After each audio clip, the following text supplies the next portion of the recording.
করণ জোহরের student of the year দিয়ে বলিউডে যাত্রা শুরু করা আলিয়া ভাট এখন বলিউডের কুইন। একের পর এক বিগ বাজেটের সিনেমা থেকে ডার্ক সাইটে ব্র্যান্ডের বিজ্ঞাপনী দূত, সব মিলিয়ে অভিনেত্রীর বৃহস্পতি এখন তুঙ্গে।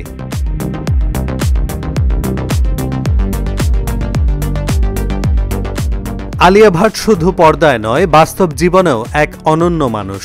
একের পর এক হিট সিনেমা, নিজস্ব প্রযোজনা সংস্থা ও ফ্যাশন ব্র্যান্ডের ব্যবসা ও বিলাসী জীবনযাপন, সব মিলিয়ে এই বলিউড নায়িকার উত্থান রূপকথাকেও হার মানায়।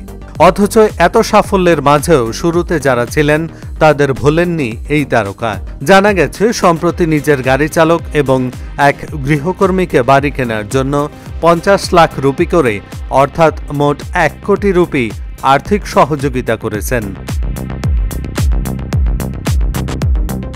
2019 সালেও সুনীল ও অমল নামের ওই দুই কর্মীকে আর্থিকভাবে সহযোগিতা করেছিলেন তিনি।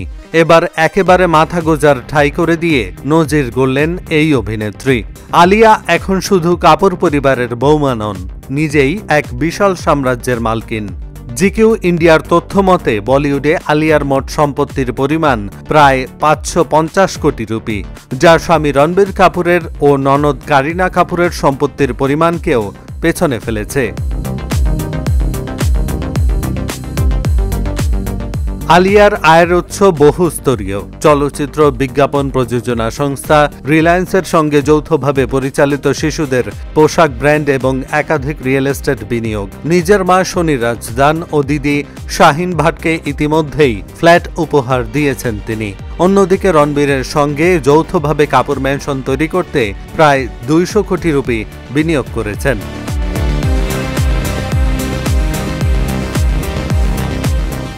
বলিউডের সবথেকে দামি নায়িকার তালিকাতেও আলিয়া ভাট বর্তমানে তৃতীয় স্থানে রয়েছেন। প্রিয়াঙ্কা চোপড়া, দীপিকা পাডুকোনের পরেই তার অবস্থান। এহসানুল হক, ঢাকা জার্নাল।